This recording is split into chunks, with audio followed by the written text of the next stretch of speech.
પાટણમાં શહેરમાં બની લૂંટવીટ મર્ડરની ઘટના, આર્થિક સંકળામણ તેમજ બદલાની ભાવનાથી વૃદ્ધ ગોદાવરીબેનની કરાઈ હત્યા. હત્યારો યોગેશ મકવાણા વૃદ્ધ મહિલાનો કૌટુંબિક જમાઈ હતો.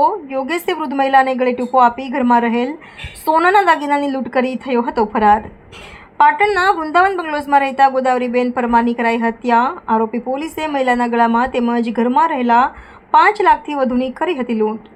પાટણ એલસીબી પોલીસે ગણતરીના કલાકોમાં આરોપી યોગેશની કરી અટકાયત. પાટણ એલસીબી પોલીસે આસપાસના સીસીટીવી ફૂટેજ ચેક કરી હત્યારાનું પગેરું મેળવ્યું. પોલીસે આરોપી પાસેથી લૂંટ કરેલ 5 લાખનો મુદ્દામાલ રિકવર કરી વધુ તપાસ હાથ ધરી. આ સમગ્ર ગુનામાં હકીકત એવી છે કે ગઈ તારીખ 6 જૂનના રોજ પાટણ સંખાડી રોડ ઉપર આવેલ વૃંદાવન બંગલોઝમાં વયોવૃદ્ધ ગોદાવરીબેન ગોવિંદભાઈ પરમાર મૃત હાલતમાં મળી આવેલ. સૌપ્રથમ આ ઘટનાના કામે Patan city B division police station ખાતે અકસ્માત મોત રજીસ્ટર કરી અને ગુનાની તપાસ ચાલુ કરવામાં આવેલ.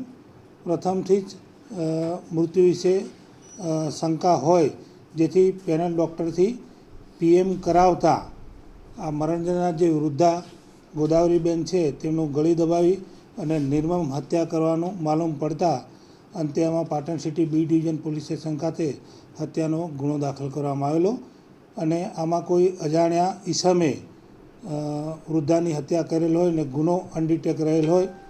બોર્ડર રેન્જના આઈજીપી શ્રી ચિરાગ કોરડિયા સાહેબ, પાટણ જિલ્લા પોલીસ અધિક્ષક શ્રી વી.કે. નાઈ સાહેબે, પાટણ જિલ્લા સ્થાનિક ગુના શોધક શાખાના પોલીસ ઇન્સ્પેક્ટર શ્રી રાકેશ સુનાગર સાહેબ, હાર્દિક મકવાણા, એસપી સોલંકી પીએસઆઈની ટીમને આ ગુનો સત્વરે શોધી કાઢવા માટે સૂચના કરતા એલસીબીની અલગ અલગ ટીમો બની અને તેમના ખાસ ભરોસાવાળા ખાનગી બાતમીદારો અને ટેકનિકલ રિસોર્સ અને એનાલિસિસથી તપાસ કરતા સૌપ્રથમ આ ગુનામાં યોગેશ કુમાર રતિલાલ મકવાણા રહે Shivam heritage society, Visnagar link road, મહેસાણાવાળાનો સંડોવાયેલ હોવાના મજબૂત અને પૂરતો પુરાવો પડતા એલસીબીની ટીમે આ ગુનામાં સંડોવાયેલ યોગેશ કુમારને શોધી લાવી અને યુક્તિ પ્રવૃત્તિથી પૂછપરછ કરતાં તેણે ગુનાની કબૂલાત કરેલ છે અને હાલમાં આ આરોપીને અટક કરી અને બી ડિવિઝન ખાતે આની તપાસ ચાલી રહેલ છે. આ ગુનો કરવા માટે કારણ એવું છે કે મહેસાણાથી હત્યા કરવાના ઈરાદે આ યોગેશ પાટણ નીકળેલો, તેના ઉપર દેવું થઈ ગયેલું, આર્થિક સંકળામણમાં એ હતો અને વધુમાં જે મરણજનાર ગોદાવરીબેન છે એ જે આરોપીની પત્ની છે એની સાથે અવારનવાર ફોન કરી અને તેના કૌટુંબિક કંકાસમાં વધારો કરતા હતા, જેથી આને ગુસ્સો આવતા તેણે હત્યાના ઈરાદે જ પાટણ આવી અને તેને પાક્કી ખાતરી હતી કેમ કે આ ફોઈ સાસુ થતા હતા અને સુખી અને સાધન સંપન્ન હતા, તેમના ઘરેથી રોકડ રકમ અને દાગીના મળી શકે તે ઈરાદે આવી વાતોમાં રાખી ગળું દબાવી વૃદ્ધા ગોદાવરીબેનની હત્યા કરી અને તેમને શરીરે પહેરેલ સોનાના દાગીના અને ઘરમાંથી અન્ય સોનાના દાગીના વગેરેની એણે લૂંટ પણ ચલાવી અને જેમાં એલસીબીની ટીમે રૂપિયા 5 લાખ ઉપરની રકમના સોનાના દાગીના વગેરે રિકવર કરી અને હાલમાં ગુનાની તપાસ ચાલુમાં છે.